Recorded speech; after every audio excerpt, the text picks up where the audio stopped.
Welcome all, and good morning to the Hoover Institution workshop in using text as data in policy analysis.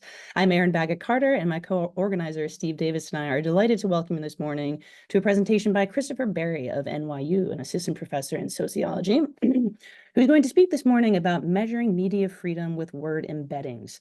Just a quick reminder about our format, please put any questions you may have in the chat box, and we'll call on you to ask them in person if possible, and if not, we'll ask them ourselves. The formal presentation will go until 10:30, at which time we are welcome to stay for an informal Q&A with the author. Chris, please take it away. Thanks a lot, Erin. It's a pleasure to be here. And thank you again for the invite. Okay, so this is a paper that I've written alongside three co-authors: Neil Ketchley, who's at the University of Oxford, Alexandra Siegel, whose work I'm sure many of you are familiar with, who works in a similar domain to what we're focusing on in this paper today. She's at UC Boulder, and Mossab Baghdori, who's actually principal data scientist, or one of, I'm not sure if he is the or one of the principal data scientists at Walmart. His participation will become clear later on, a slightly odd affiliation granted for a paper such as this. Okay, so I'm going to show you to begin with a few front covers of Egyptian newspapers. This is the front cover of Al-Ahram. This is the Egyptian newspaper of record, really, and it's from June of 2008, where they're reporting on a worldwide opinion poll that puts Hosni Mubarak, then dictator of Egypt for well, more than about 2 decades by that point, puts his opinion poll ratings or his trust ratings at 94%, saying as making him, as this headline puts it, one of the most trusted leaders in the world. Now, fast forward just a couple of years to January of 2011, we see protesters in the wake of nearby revolution in Tunisia begin tearing down posters of the very same Hosni Mubarak in squares across Egypt, starting from Cairo. Another 2.5 weeks later, the protesters swelled to the many millions, with protesters now explicitly calling for the ouster of Egypt's then so-called president for life. Now, what we see in the wake of these events is really interesting. We see this flourishing of somewhat, or indeed independent news media in a way that was a stark contrast to everything that came before these events. Indeed, this is a front cover of one such newspaper that grew up in the wake of revolution in Egypt, which is criticizing then interim leader, military general Tantawi, for sounding too much like former dictator Hosni Mubarak, in saying that he wouldn't let the actions of protesters jeopardize national stability. Now, fast forward just another 2 years later, in the wake of a military coup led by this man, Abdel Fattah Sisi, we see a kind of elliptical return to the status quo ante, with 20-page investigations or supplements, in this case, in the same newspaper of record, Al-Ahram, from June of 2016, extolling the virtues of now President Abdel Fattah Sisi. So why am I telling you all of this? Well, I'm telling you this because I think media criticism of governments, that is the way in which news media report on those in power, is really, really important to understanding several key phenomena within the social sciences. It's key to understanding collective resistance and its dynamics. It's key to understanding authoritarian regime behavior, and more broadly, it's a key component of many democracy indices worldwide. But what I want to communicate to you today is that this, I think, really important component of all of these things, and something that's really important to measure, actually does lack really reliable forms of measurement. So what I'm going to do in this talk is kind of get into the weeds of the technique that we're proposing in this paper for measuring media criticism. And this is a technique that I think represents a real advance because, firstly, it's based on the text of Newswires alone. We don't need anything more than that. We think it overcomes several of the shortcomings of current approaches to measuring media criticism, several of which I'm going to provide an overview of in just a moment. And what's more, it can be extended to multiple different domains. That is to say that the basic underlying analytical technique here that uses a form of word embeddings-based analysis can be extended to multiple different domains outside of the measurement of media criticism alone. Okay, so I'm going to go through in the first part of this talk how we've studied news media under authoritarian systems more generally. I'm then going to go through quickly some of the general approaches we have now to measuring media criticism. I'm going to introduce what our case studies and our data are in this paper. And then I'm really going to drill down on the method that we use and we're proposing in this paper, as well as its particular sort of beneficial components in comparison to what's come before it, and then go through some of the findings and validation steps that we have undertaken. Okay, so how have we studied news in non-democracies or in authoritarian systems? Well, the first thing to say is that in these kinds of political contexts, right, news media reporting on the actions, policy decisions of governments is not just reporting. In authoritarian context, to be critical, to have a news media or institutions of news media that are critical of the government can be understood as a type of protest. And indeed, there have been some really important contributions in sociology that conceptualize media criticism as just that. And the question then is, how can people mobilize collectively in order to resist in this way?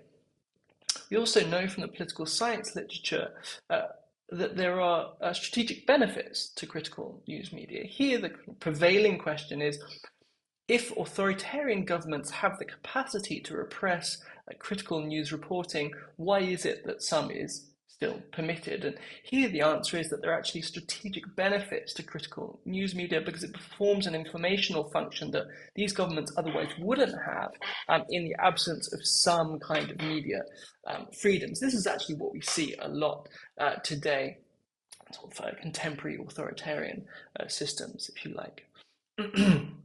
Well, the third thing to say is, whether we're looking at the political science literature or the sociology literature, indeed the economic literature, a key component of what makes media criticism salient within the political sphere is when that news reporting is critical of the political executive, that is to say, the person or persons in charge of a national polity. And that provides a key metric of the intensity of regime criticism. That's going to be important when we come to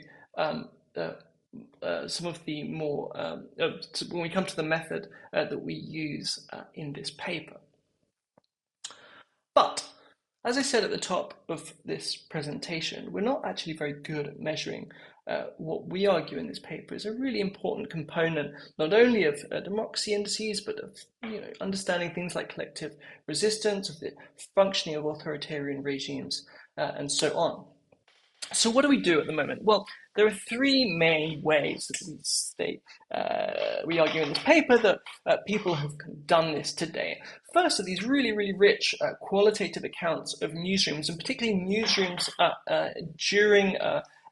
during periods of political transition, when journalists are kind of re-understanding their role in the context of the renewed freedoms permitted them, right, within these kind of transitional contexts. What this obviously doesn't give us is any kind of quantitative metric of overall sort of generalized changes, if you like, in the way in which news media are reporting on politics, on the actions of governments. We also have these text-based accounts of relatively small samples. So here, scholars might take a sample of 500 or 1,000 news articles over a 10-year period, randomly chosen using some kind of randomization technique, and then they will hand code these news articles for the intensity of criticism directed towards national or local governments, let's say, and that provides us with some sense of overall change, though it's not very scalable, it's very labor intensive, right? And the third, and there's really a whole industry around these within political science in particular, are expert surveys. Now, Many of you will be familiar with these. These are things like the Economist Intelligence Unit's Democracy Index, like Freedom House's Freedom of the World reports, as well as the VDEM Institute's reports on democracy, or the health of democracy worldwide. Now, what's interesting about these modes of collecting data is actually they've come under some rather intense scrutiny in recent years. And part of the reason for that is there have been real question marks over the subjective dimension of many of the components of these measurements. So for those of you who don't know, here's an example of how the VDEM Institute's expert survey scores are generated for the media criticism item, which is a key component of their democracy, their sort of overall democracy indices that they publish yearly.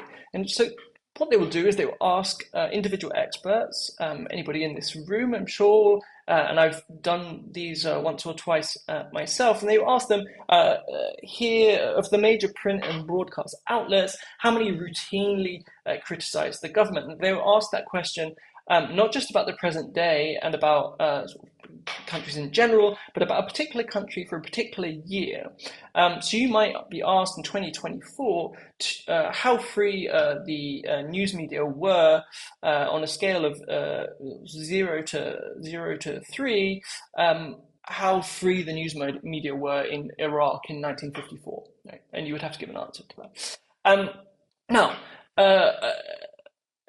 what's important to stress is that these are really sort of the best way we have going of measuring this component of media freedom. So the point of this talk is not to sort of direct or target any particular criticism at VDEM. It's to emphasize that the current ways in which we tend to measure these kinds of items are arguably kind of lacking. So our approach instead overcomes what we deem to be three shortcomings in the current approaches to measuring media criticism, which are, firstly, that they're extremely labor intensive, right? If we're an individual scholar hand coding several thousand news articles, that's labor intensive. If we're organizing expert surveys across multiple countries, across multiple years, that's extremely labor intensive. Right? Secondly, whether you're hand coding it individually or whether you're using an expert survey, these tend to be highly aggregated to at least the year level. We get nothing more granular than that. And thirdly, as I've just argued, that these are vulnerable to various forms of subjectivity bias by individual expert coders.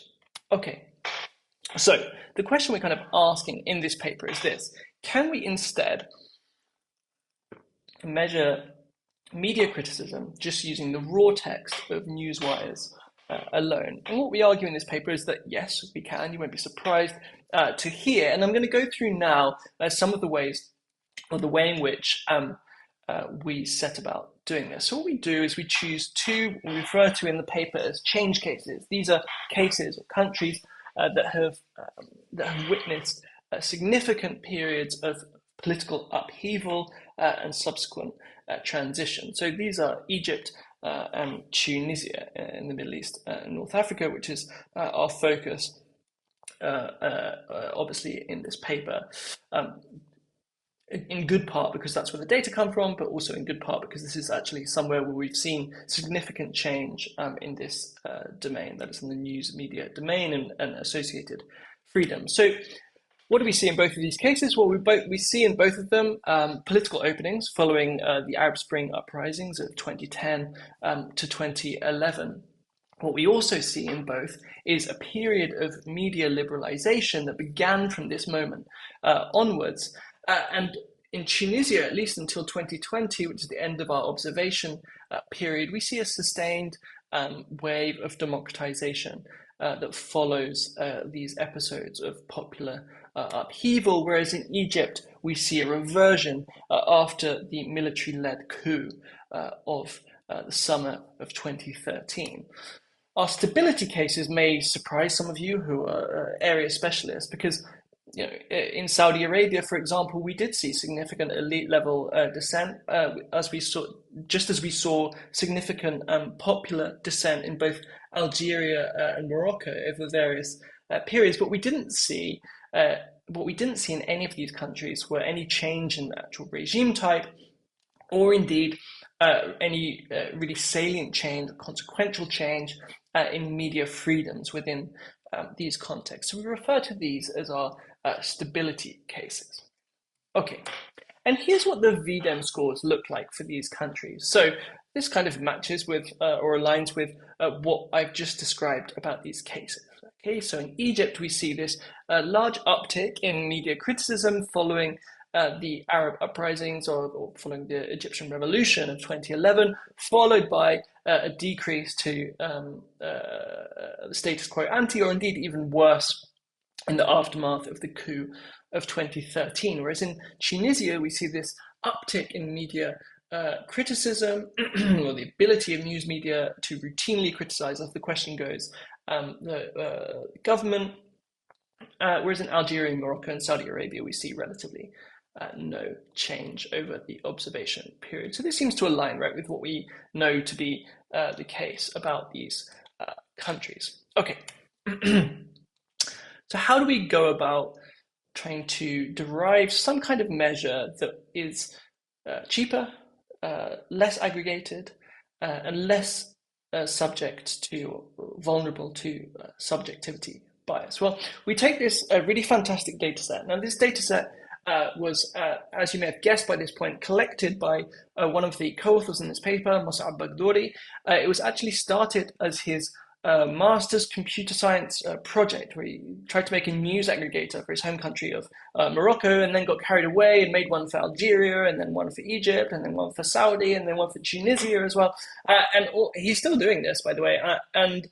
All in all, there's many tens of millions of news articles across hundreds of different newspapers that he's managed to aggregate across these different news aggregation platforms for the Middle East and North Africa. So this is what they look like. Many gigabytes of raw text data to which we as a team negotiated access with Mos'ab. And we use these as the underlying data to validate or test, if you like, the method that we're proposing in this paper. And that's what I'm going to really now drill down on for the second part.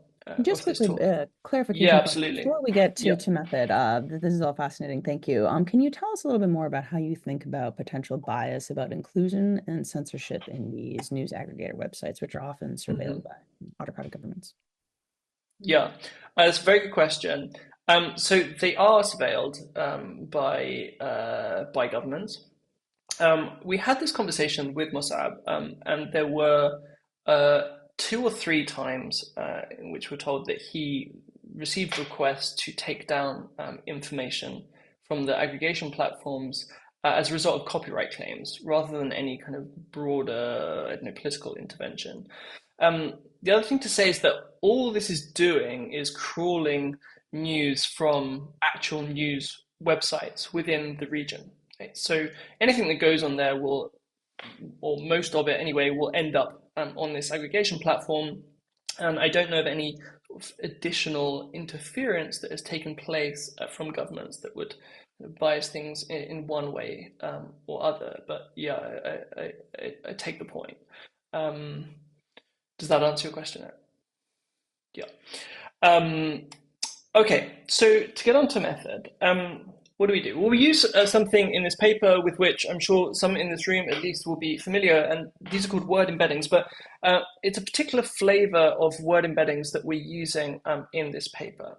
The basic underlying technique is a relatively old one now, at least for this kind of fast-moving domain, which is text analysis, which is to generate a glove-based word embedding, an algorithm that was developed in 2013 by Pennington and colleagues. How does this work? Well, it's actually relatively straightforward. So let's just imagine all of our text in our news articles. We take the unique vocabulary in that text, and that means every unique word that has appeared across the entirety of that corpus, right? Then we assign each word an integer just based on the order of its appearance. And then we essentially generate this matrix, right? This matrix xij, which is the number of times word wi, let's say the word president, co-occurs with the word wj, let's say the word government, within a given context window. And the context window here refers to the number of words within which we're looking for a co-occurrence. So normally this is, as a rule of thumb, 6 or 12 words, because this provides us with the most signal for understanding kind of semantic meaning of words that can be derived from their placement within a sentence. So it would look something like this, right? In the end, we're going to count up the number of times that the word executive in Arabic appears within a 6-word window of, let's say, the word minister. This is all made up data, by the way. And we're going to build from this basic underlying foundation stone, which is a co-occurrence matrix. A very simple way of kind of converting text into some kind of numeric form. Then our goal is to do this, to weight each individual word such that if we were to project them onto some two-dimensional space, that words that have a close semantic association would appear closer to each other than words that have less of a semantic association. So here we see the words ministers and minister appear close to each other, whereas the word tree appears further away. This is what we would expect and what we would aim to try to calculate. And the way in which we calculate this is by using a Glove algorithm. I'm not going to get too deep into the underlying operations here, because what I want to focus on is this alternative flavor of word embeddings that we use in this paper in order to generate our measures of media criticism. So what do we do? Well, we generate what we refer to in the paper as a reference embedding, and all of this is a one-shot, one-time Glove embedding of all of the text across all of our countries, across all of our newspapers, right? And so we generate this, and we do this for a vocabulary of size 30,000. So we choose 30,000 unique words to generate our embedding layer. The problem with this approach is that if you're to think it through, it's then very hard to make overtime comparisons. Why? Because if you wanted to look at changes in the position of individual words, the weights of individual words, how close they are to each other over time, you would have to repeat this process for every single one of your time units. And actually training an embedding layer, at least on your sort of local machine, is quite computationally expensive. It might take from 2 hours to 24 hours if you wanted to do it. The second thing to say is that actually it's not identified, because if you think about it, you're estimating your embedding on a different underlying corpus for each time unit. So you can't necessarily make comparisons between the two. So here's where this new approach comes in. There was a really nice piece by Pedro Rodriguez and colleagues in 2023 in the APSR that uses this technique and introduces it as a way in which we can effectively use, regression-based methods within a word embedding context. And the way in which it works is strikingly simple and really, really smart, I think. What it does is it says, okay, if we want to make overtime comparisons, what we're going to do instead of retraining an embedding layer at each step is we're going to induce a time-specific embedding for our target word by simply taking the average of the words that appear around it from that one-time reference embedding layer that we've just estimated. We only have to estimate once. So here's an example of how that would look, right? So here's a 6-word context window. Some article is saying that someone stated that the name of the president here, and that's what the target that we're using throughout these analyses, was in trouble. Okay, so we're not going to get that much signal from the word stated that the was in, right? But trouble, okay, the president maybe is in trouble. We then average those, and we do that within each time unit for every single mention of that president for that country across all of the newspapers that we have in our corpus for that country. Okay, and that provides us with our time-specific embedding of how the president, the figure of the president, was being talked about at that particular moment in time. Okay, yeah. Just another quick clarification question. I Yeah. noticed that you're not stemming these words in the slides here, or reducing them to their root forms. Yeah. And I'm curious because when I worked the Arabic text a couple of years ago, stemming and reduction to like the roots was really just rudimentary at the time. Yeah. So I'm Yeah. curious, given how many word endings there are in Arabic, if that introduces a level of noise in the analysis, or how you think about that problem in the Yeah. Arabic language in particular. Yeah, that's a great question. So what we did in this paper, if I recall correctly, is that we only got rid of stop words um, because there was no additional. There's I'm going to say two things. There's no additional power given by stemming. In fact, that kind of dilutes the semantic meaning of a lot of the text because then you're not necessarily looking at the word in the direct context in which it's being used, which might be in, for example, in the passive form um, or otherwise, um, and that would therefore go undetected if you were to stem things. Um, and so you want to keep as much of that signal in the text if you possibly can, and that's why we didn't stem in this case. Um, I don't know if you've had different experiences, but that was the approach we took. Um, the thing that you do need to think about in this case is the transformation that happens at the end of the analytical pipeline. So here, what you to sort of reiterate, we're taking mentions of our president, we're taking the words around that president word, we're averaging them within that time unit. And then this transformation matrix at the end is effectively downweighting words that don't give us a huge amount of signal, right? So we're taking out stop words and stuff. Um, uh, at least some of them. But in this example, which is a toy example, uh, if we take the sentence stated that the president was in trouble, and then we're averaging those, right?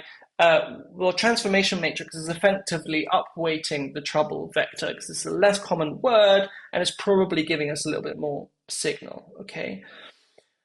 The final step in this whole thing, in this whole pipeline, is that we need something to compare this to. So we have this vector, right, of how an individual president is being talked about within a particular time period, but we don't necessarily have anything to which we might compare it. Now, because we're focusing in particular on criticism, and what we wanted to do in this paper was to provide a kind of very tractable, generalizable technique for measuring that kind of thing, we chose the most simple technique we could think of, which is essentially go back to the reference embedding, take the word for opposition and subtract it from the word for support, and then our similarity metric between our individual year-week leader embedding for an individual president is simply the cosine similarity between that and this criticism index, what we're referring to in the paper as our criticism index. So if our year-week leader embedding is closer to the support end of this criticism index, we understand this individual president to have been spoken about in more positive terms or less critical terms, and vice versa. And that provides us, in the end of this whole long pipeline, with our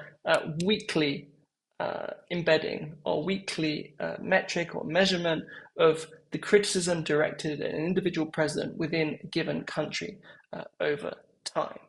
Okay, I have several results and then validation steps that I can walk you through, but in the interest of time, I think I'm going to focus just on the main results, and then I'm going to go through, I can go through some of the further validation in what comes after and in the Q&A. Okay, so what do we see? Well, to remind you, this is what the VDAM metrics of media criticism look like for this time period. And what we get in the paper is something that looks not dissimilar. Now, we see a kind of more movement around the lines than we might have expected for our stability cases, but what we see in Egypt and Tunisia are two overtime estimates that seem to track relatively closely the VDEM estimates of these metrics. So in Egypt, we see this uptick in criticism after 2011, followed by a decline, whereas in Tunisia, we see the sustained uptick in media criticism that is sustained throughout our observation period. I realize now that I've reached time, so I think I'm going to stop here before going through any of the further steps that we took and listen to your questions. Thank you very much for listening. Fantastic. Well, thank you, Chris. This is a really fascinating presentation. And audience members, please put your questions, any that arise in the Q&A box, and we'll be happy to call on you or to, yeah, Steve.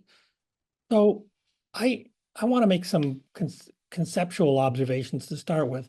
First, I want to draw the distinction between the volume of media criticism, which I think is what you're measuring, and the ability and willingness of the media to criticize the executive. Those are related, but they're not the same. And they're not the same for a few reasons. One is that there may be less grounds for criticism of some authoritarian executives than others. So one example that comes to mind is Lee Kuan Yew in the early decades of Singapore, widely regarded as an authoritarian leader with a, let's just say a heavily regulated press. But it's also the case that his party did a remarkable job of fostering relatively strife-free improvements in economic prosperity. So there was less reason to criticize. And if you were to take your type of measures and apply them to Singaporean cases, I suspect you'd find little criticism, but it's probably both because there was repression and because there was a relatively successful autocrat. So that's kind of point one about why these concepts differ. And if I think, then I want to turn to the US context. So there's lots of indication that in World War II, the media went lightly on criticism of government policy, government performance, and so on. And as I understand it, it was because it was viewed as part of your patriotic duty at the time, given the nature of the war in which the United States and its allies were involved in. So that might have been, there was some overt censorship, especially of military-related activities, but much of it was I think undertaken willingly and voluntarily and viewed as a positive thing by members of the media. You can think about the media's unwillingness to lay bare John F. Kennedy's affairs and how it might have compromised the performance of his function during his presidency. I think it's pretty clear that the legacy media in the United States had a very different willingness to criticize President Obama during his first term in office in particular, and then their willingness to criticize President Trump. And so if I were to take your approach and apply it to those various instances, you'd certainly see changes in the volume of criticism, but it's not clear what that's telling you about the ability of the media to criticize the executive. And you could go on and on. I mean, you know, we've recently seen in the United States a really an astonishing willingness of much of the mainstream media to ignore President Biden's cognitive decline. Now, that wasn't overt government censorship. There was no doubt some pressure applied. There was no doubt some norms that were enforced across members of the media or pressure. But that's different. So I think that's like a fundamental distinction in my view. What you're measuring is the volume of media criticism, which is which is an outcome of multiple things, including the level of repression of the media. So I have a second very different comment, but I think I'll let you respond to that one first. Yeah, it's a great point and very well taken.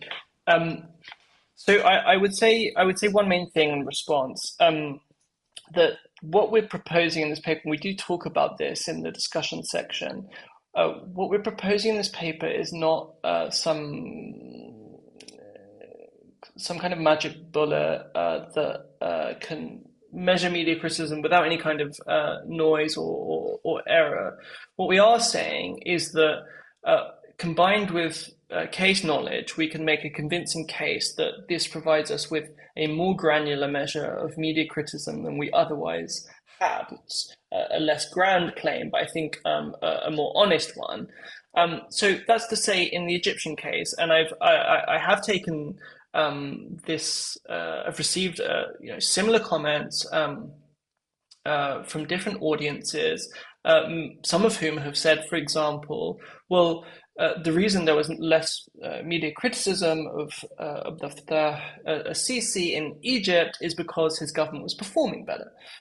So what you're capturing precisely, as you were saying, Stephen, is not media criticism alone. It's also about the performance of the government. Now, what we need to do in those, or to kind of rebut those kinds of claims, is combine what we're measuring here with some good amount of case knowledge. So what do we know about Egypt after 2013? We know that the economy was tanking. We know that repression escalated.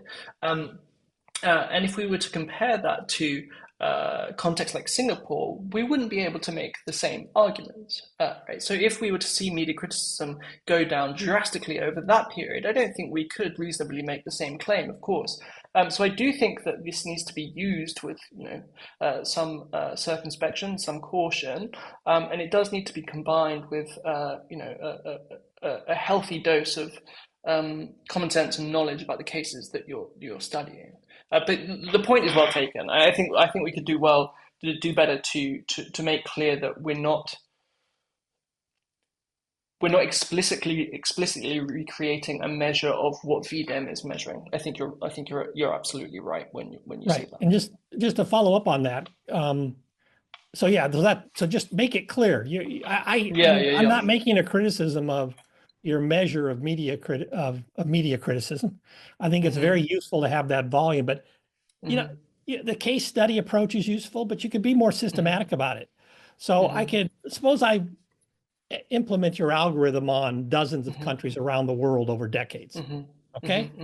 And then I take standard measures, and let's say economic performance measures, because those are the most widely available and comparable across countries.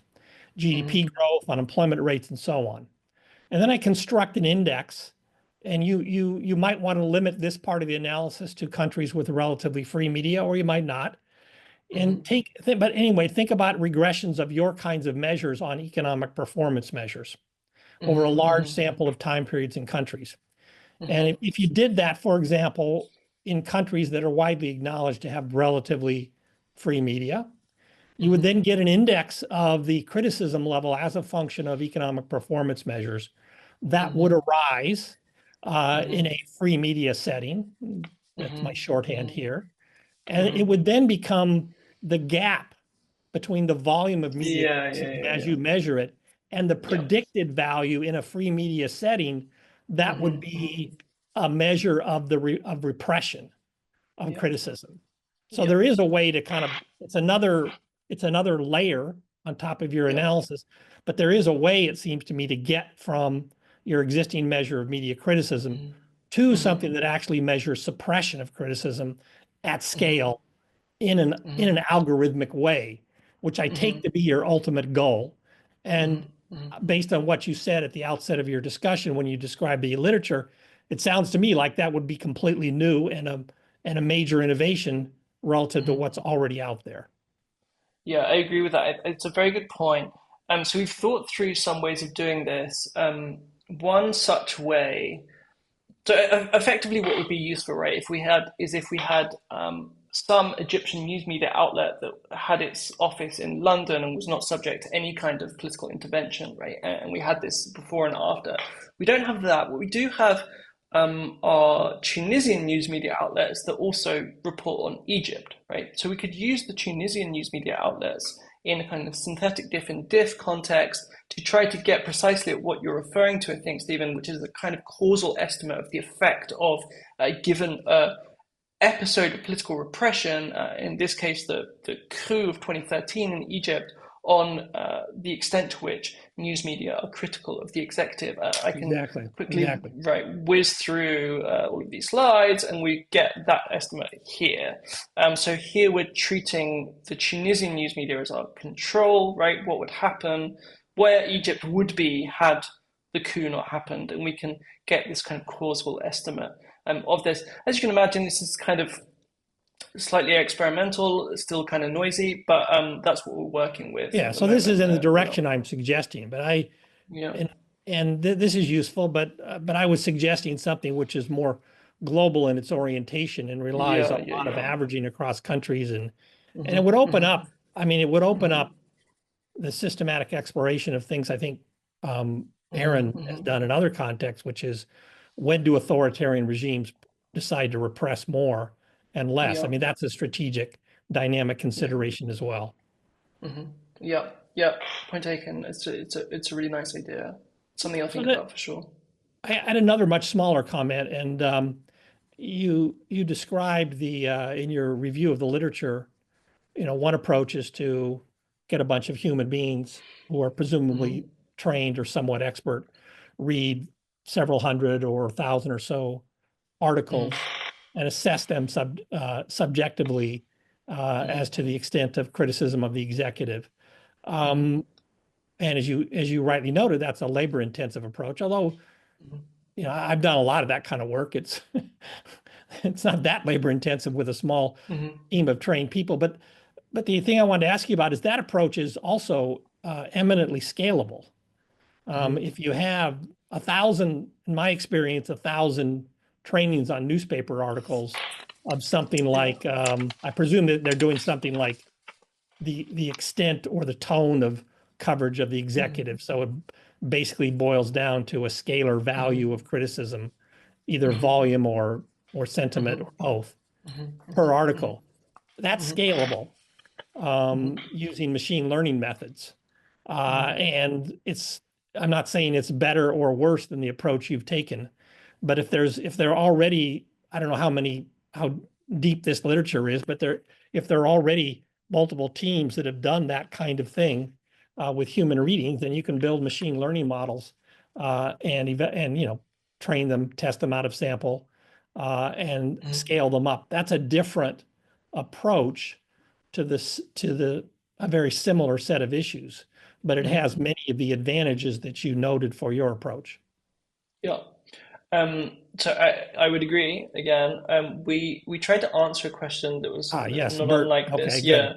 So we tried, but so I would agree that it's scalable. I would disagree in that it does still require some resource.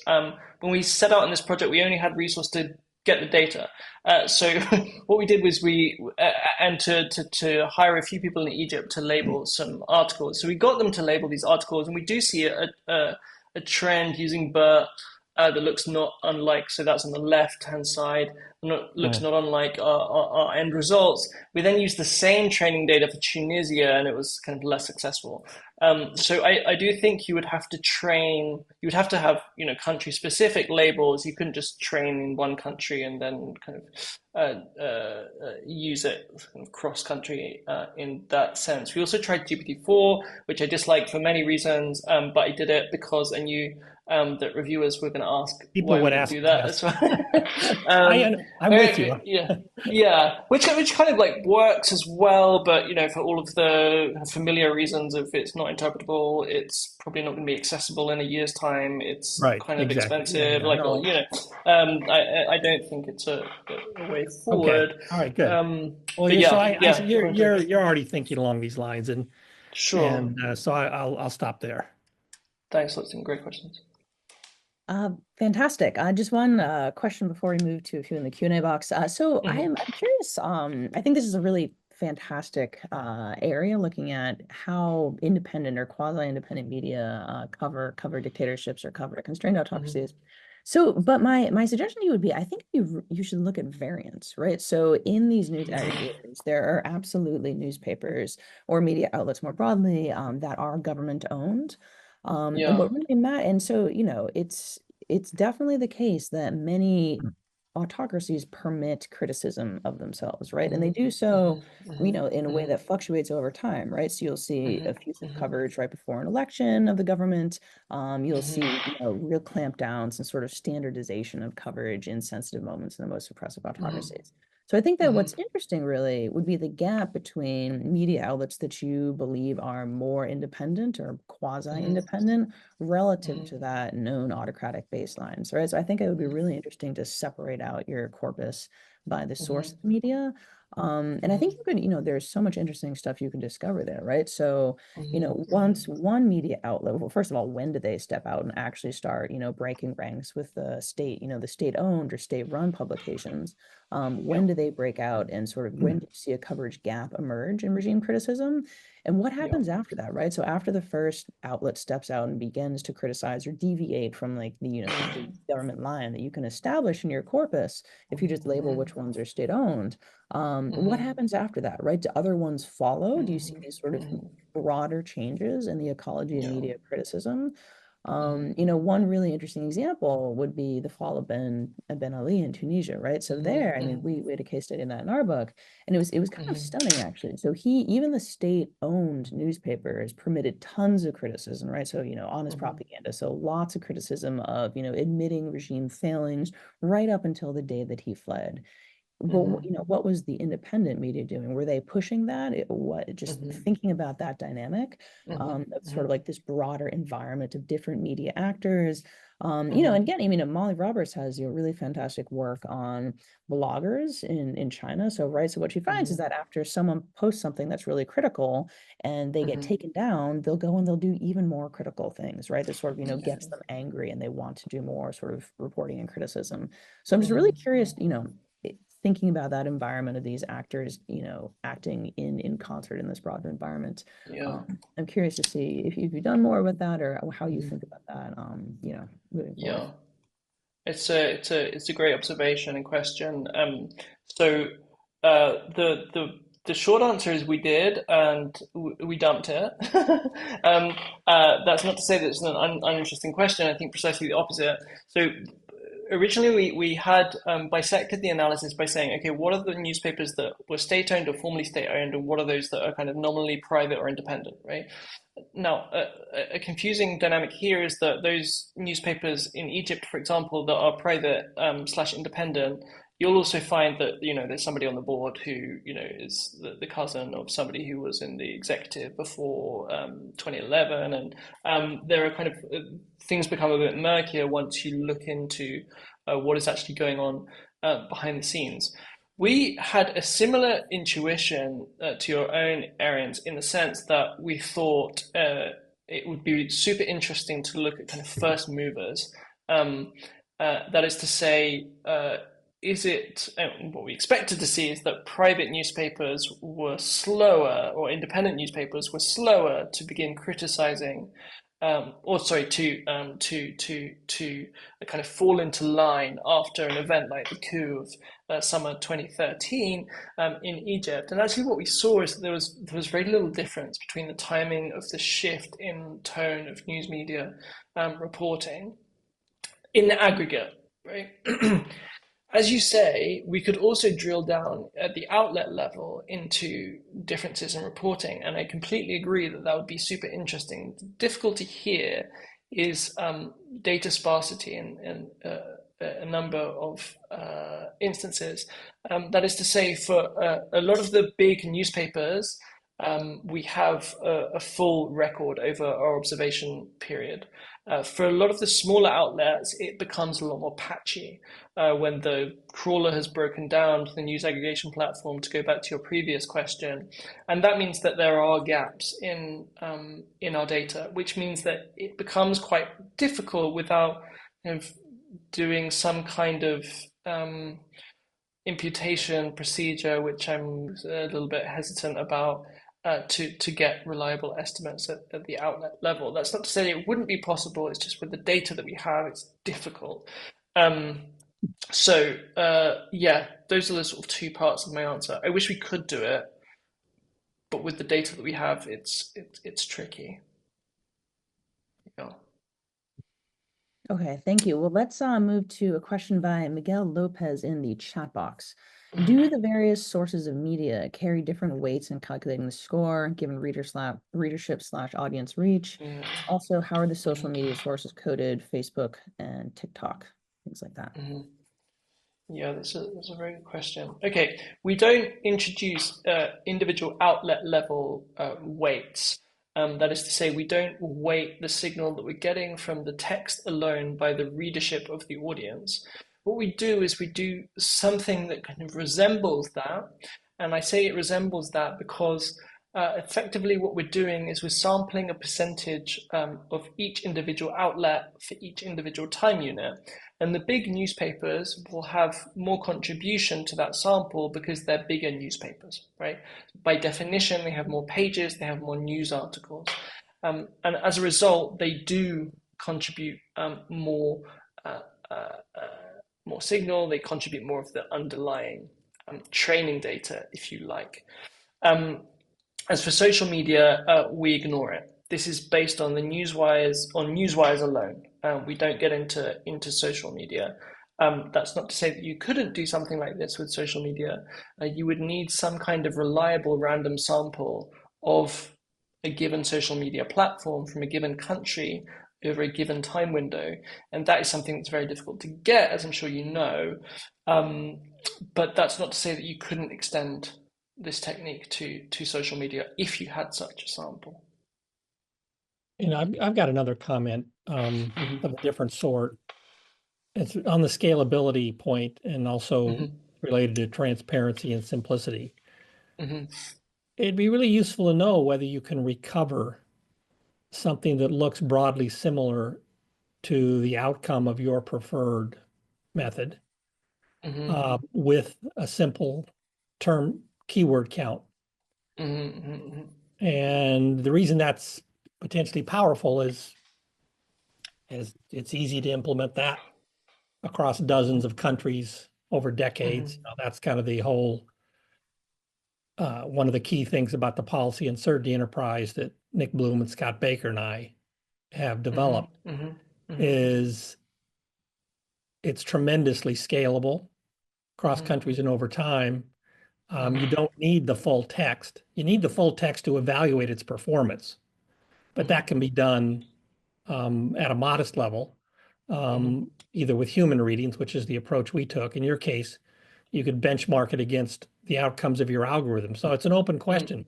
If I just went to something like ProQuest, Factiva, whichever of these sources covers Arabic newspapers well, can I devise a simple keyword search approach?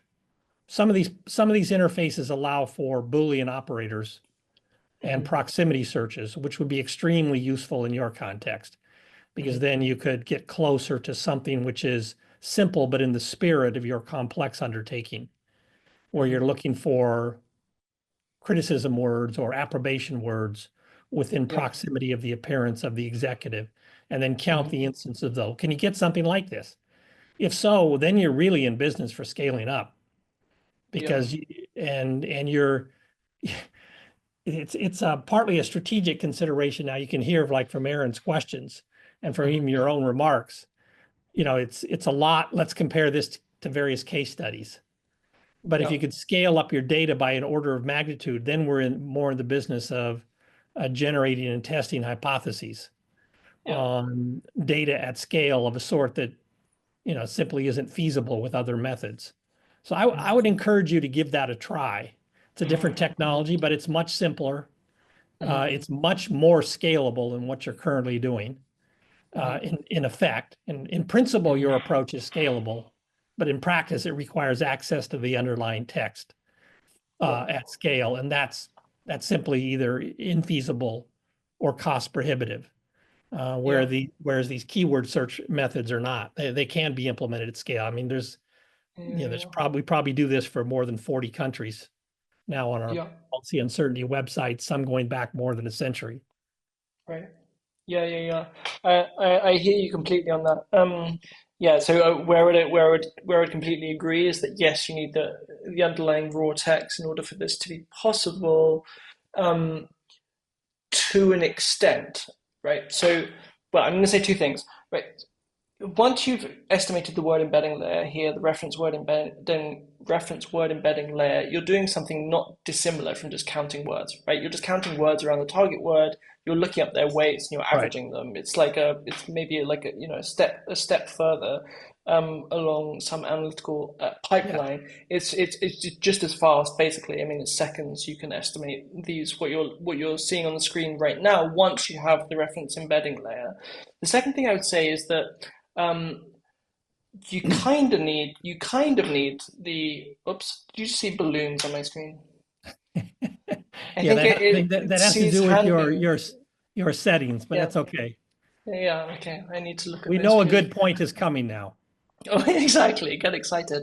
So the other thing to say is that you only need the underlying raw text in order to estimate the reference embedding layer. Now, there are helpfully some of these kinds of ALC embedding layers that have been provided to us. So Eliza Wershing, who was a NYU PhD, along with Arthur Sperling and Pedro Rodriguez, and maybe I've missed a co-author in political analysis, provides these for many tens of languages around the world. And you can use these as a kind of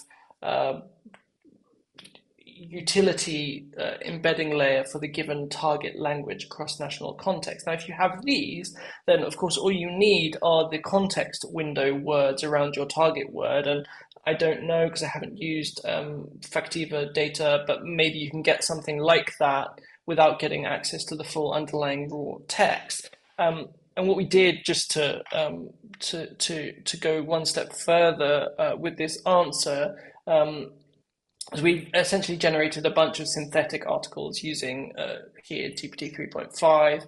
We prompted the model to generate us 500 critical news articles about this made-up political figure, Polit-Fig, and 500 that are not critical in these languages, and we just implemented exactly the same technique that I've described to you. And what we see is something rather encouraging, that across all of these languages, it looks like our technique checks out. That is to say, after time point 0, this made up time point after 500 runs, we see our estimated criticism for each of these languages decrease in a kind of meaningful way. So it does look like it is potentially scalable. As I say, it just needs that reference embedding layer. And after you have that, it's extremely quick. Just a second point, part of my answer. Why is this better than keyword searching or some kind of more familiar form of sentiment analysis? Well, I'd say it's better because you are not, precisely because you're not relying on the appearance or otherwise of a target of a set of words in a dictionary, because we can try and elaborate a dictionary that tries to capture criticism, but it's not going to capture in the same way these kind of semantic associations, obviously, that we're seeing in text with the use of technology like this. I'm not so sure that's right. You have the design of the dictionary. So you want to optimize. The question is, can you optimize this? And just to be clear, when I talk about dictionary here, I'm allowing for proximity searches. So it's more than just counting keywords. Some of these platforms will allow you to search for, other words within a proximity, some don't. And the ones that do allow you to get very close, as you already pointed out, to what you're currently doing. Once you've got, I guess, your terminology for the embedding layer. So again, I would really encourage you to explore whether this is feasible route, because if it is, then there's tremendous scalability here of what you've got. And also great simplicity to the point where others can just go and run with. You've told them this works pretty well. It doesn't perfectly replicate our preferred approach, but it gets 95% of the way. If you want to implement it on your, you know, your language, your country, your time period, you know, there's reason to think that it'll give you something sensible. I just, that's it. it's worth thinking about that and pursuing that angle. Yeah, that's well taken. It's bulleted here as explore, underline. So I will do that. Thank you for that. Fantastic. Well, unfortunately, we are out of time for today. There is one more interesting question from Hoyt Bleakley in the Q&A box. Hoyt, please do feel welcome to stay for the informal session, which begins right after this. Thank you, Chris, for a fascinating presentation on some cutting edge methods and a really interesting application. So thank you for that. And everyone is welcome to stay after for the Q&A session. Thank you all for joining the Hoover Institution workshop on using text as data in policy analysis. Thanks so much, Aaron. Thank you, Stephen. Really great questions. Thanks, everyone.